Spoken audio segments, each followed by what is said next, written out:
কেন এত রাত করে বাড়ি ফেরো রোজ? এসব লাগে না ভালো চিরদিন আর। নাটকের মহড়ায় না গেলেই নয়। সংসার সংস্রব আছে, আরও আছে সন্তানের দায়। মায়াটান কিছু নেই তোর? অফিস ছুটির পর বাড়িতে এলে আমার নাটক তবে বন্ধ হয়ে যাবে। টাকা লাগে সংসারের স্বাস্থ্যের কারণে।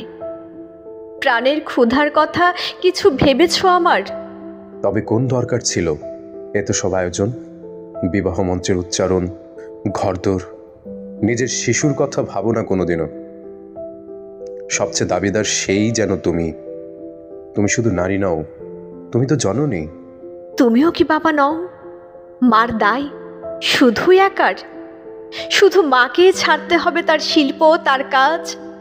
বাবাদের জন্য কত মস্ত বড় পৃথিবী রয়েছে। ওসব কথার কথা থাক। রোজ যদি রাত করে বাড়ি ফেরো, এ বাড়িতে ফেরো না তো আর। এমন অদ্ভুত কথা বলতে পারলে তুমি আজ? তোমার রাত্রির হলে, তোমার সময় যদি কম পড়ে কিছু, আমি কি কখনো তাতে এই বাড়ি ছাড়ার কথা তোমাকে কিছু বলতে পারতাম? কার বাড়ি? এ বাড়িটা কার?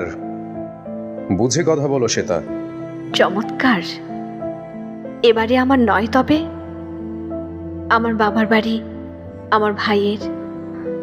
আমার বাড়িটি তবে কোথায় রয়েছে? সে তুমিই জানো। এ বাড়ি থাকতে হলে অফিস ছুটির পরে নিয়মিত বাড়ি ফেরা চাই। এ আমার শেষ কথা, শুনে রাখো কানে।